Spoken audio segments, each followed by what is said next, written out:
Mega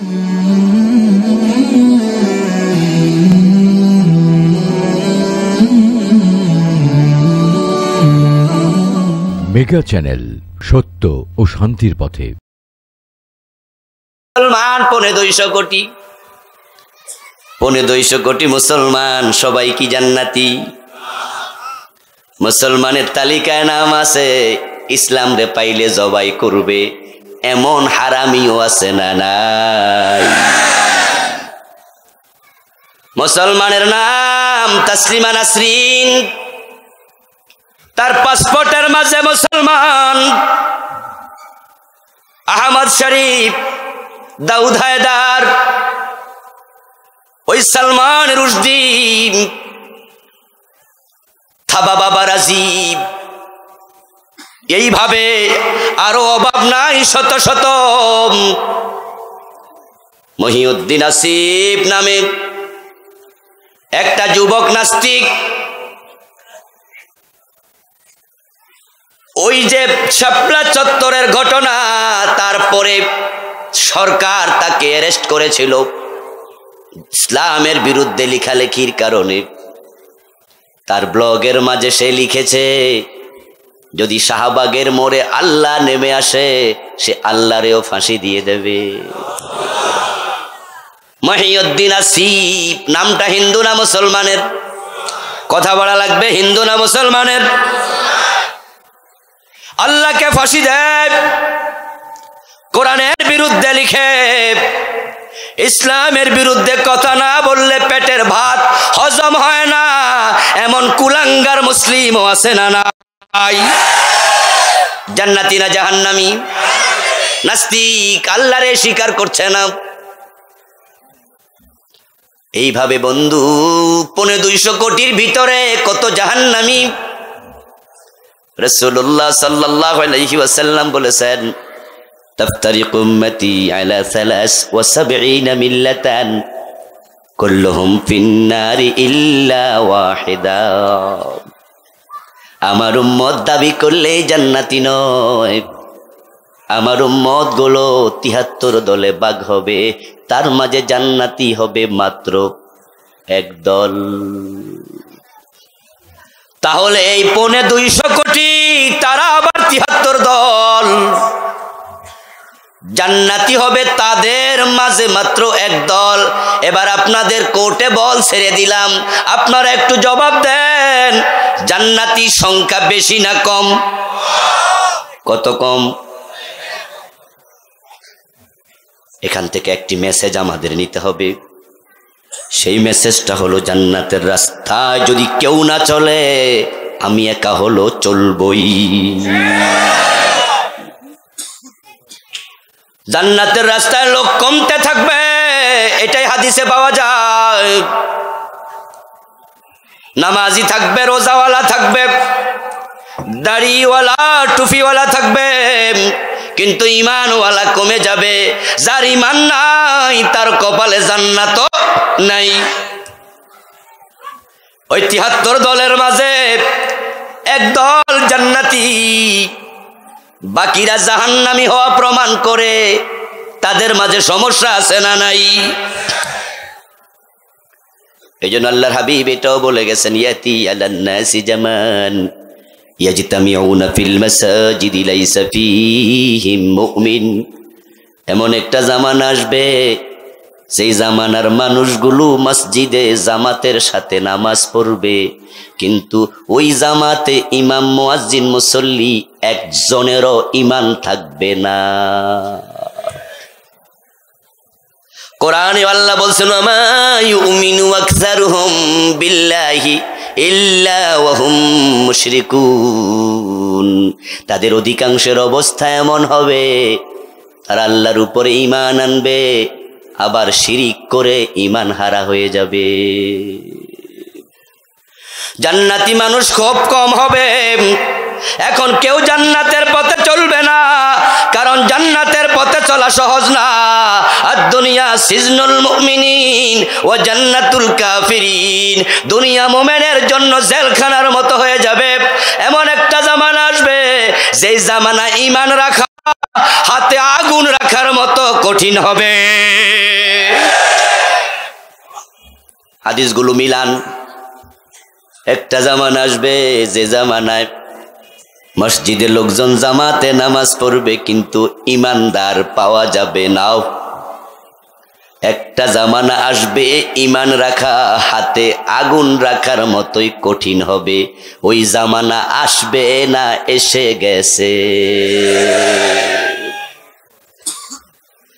বাংলাদেশে এখন এমন অসংখ্য মসজিদ আছে হয়ে গেছে যে মসজিদে এই হাদিস 100% মিলে যায়। একজনও মোমেন নাই, ইমামও কাফের, মুয়াজ্জিনও কাফের, মুসল্লি সব কাফের। ওই মসজিদে যদি কোনো মোমেন নামাজ পড়তে ঢুকতে চায়, দারোয়ান ঢুকতে দেয় না। মসজিদের গেটে দারোয়ান থাকে, বিশেষ বিশেষ লোক ঢুকবে, তারা ঢুকে নামাজ পড়বে। আপনি ঢুকতে যান, বলবে না ওই পাশের মসজিদে যান। ঢাকার বকশীবাজারে যাবেন, মাদ্রাসা বোর্ডের পাশে দেখবেন সেখানে কাদিয়ানীদের মসজিদ আছে না নাই? কথা কয় না কেন ভাই? কাদিয়ানীর নাম শোনেন নাই? তাদের কি মসজিদ নাই, ইমাম নাই, মুয়াজ্জিন নাই, মুসল্লি নাই, আজান একামত নাই, কিন্তু তাদের ঈমান আছে তো। तमाम পৃথিবীর সব হক্কানি আলেম একমত, কাদিয়ানী কাফের। বরং ওলামাদের ফতোয়া হলো যদি কোনো কাদিয়ানী মারা যায় তারে মুসলমানের গোরস্থানে মাটি দেওয়াও জায়েজ নেই। কাদিয়ানী কাফের। এর কারণ কি? মসজিদ আছে, মুয়াজ্জিন আছে, ইমাম আছে, তারাও 5 ওয়াক্ত নামাজ পড়ে, তারাও রোজা রাখে, তাদেরও টুপি দাড়ি পাঞ্জাবি আছে। আমি তাদের কয়েকটা বই পড়েছি জানার জন্য, দেখেছি বইয়ের পাতায় পাতায় লা ইলাহা ইল্লাল্লাহু মুহাম্মাদুর রাসূলুল্লাহ কালেমাটাও লেখা। তারা যখন আজান দেয় তখন তারা আমাদের মতো তাওহীদের ঘোষণা দেয়, আমাদের মতো রিসালাতের ঘোষণা দেয়। তারা বলে লা আশহাদু আল্লা ইলাহা ইল্লাল্লাহ আশহাদু আন্না মুহাম্মাদার রাসূলুল্লাহ। তারাও এই আজানটাই দেয়। কিন্তু পৃথিবীর সব আলেম বলে যতই তুই কালেমা পড়স তুই কাফের। যদি আমাদের এই মজলিসে এখন কোনো হিন্দু যুবক এসে এফিডেভিট নিয়ে হাজির হয়ে আমাদের বলতো যে হুজুর আমি ইসলাম গ্রহণ করার জন্য আদালত থেকে লিখিত কাগজ নিয়ে আসছি, আমরা কি তাকে মুসলমান বানাবো না? চুপ করে থাকবেন কেন ভাইয়ারা? কথা বললে বক্তার ভালো লাগে, কথায় কথা আসে। মুসলমান বানাবো না? আচ্ছা, মুসলমান বানানোর জন্য কি আমি তার কাঁধের মাঝে কোরআন শরীফ তুলে দেবো, সূরা ফাতিহা মুখস্থ করাবো, আজান শিখাবো? আমি তাকে শুধুমাত্র কালেমাটা পড়াইয়া দেব, ঠিক কি না? মুসলমান হওয়ার জন্য আশহাদু আল্লা ইলাহা ইল্লাল্লাহ ওয়া আশহাদু আন্না মুহাম্মাদার রাসূলুল্লাহ এই কালেমাটাই লাগবে। এই কালেমা পড়ায়া তারপরে এবার আমি তারে বুকে জড়াইয়া ধরব। কারণ হচ্ছে হাদিস আসছে, যে ব্যক্তি ঈমান গ্রহণ করে ইন্নাল ইসলাম ইয়াহদিমু মা কানা ক্বাবলাহু, কালেমা পড়ার সাথে সাথে তার আগের সব গুনাহ মাফ হয়ে গেছে। একটা নিষ্পাপ মানুষের বুকের সাথে আমি বুক মিলাবো, এই সুযোগ যদি আপনাদের থাকতো আপনারাও বুক মিলানোর জন্য আসতেন, ঠিক কি না? ওই বেটা নামার সময় কত হাজার লোক দৌড়াবে, শুধু একটু মুসাফা করি। তাহলে কালেমা পড়ে যদি হিন্দু মুসলমান হয়, বৌদ্ধ খ্রিস্টান মুসলমান হয়, ওই কাদিয়ানীরা 5 ওয়াক্ত নামাজে কালেমার ঘোষণা দেয়, কিন্তু আলেমরা বলে তোরা কাফের। এর কারণ কি? এর কারণ হলো কাদিয়ানী এ কোরআন পুরাটাই মানে, কিন্তু 4টা অক্ষর মানে না। সে 4 অক্ষর হলো খা আলিফ তা মিম খাতামান নবিয়্যিন। টিস্যু যদি আমার ভাইয়েরা, বিশ্ব নবী বড় নবী কাদিয়ানি কয় আমরাও মানি। মুহাম্মাদুর রাসূলুল্লাহ বড় রাসূল, কাদিয়ানিরা কয় আমরা এটা মানি। বিশ্ব নবী শেষ নবী, উনার পরে আর কোন নবী নাই, কাদিয়ানিরা কয় আমরা এটা মানি না। 5 ওয়াক্ত নামাজ পড়তে হবে ফরজ, কাদিয়ানি কয় মানি। রমজানের রোজা ফরজ, কাদিয়ানি কয় মানি।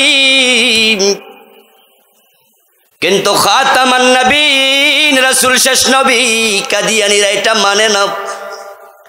তাদের আকীদা বিশ্বাস হলো ওনার পরে আরো ছোট ছোট কিছু নবী হবে, গোলাম আহমদ কাদিয়ান সেও একজন নবী।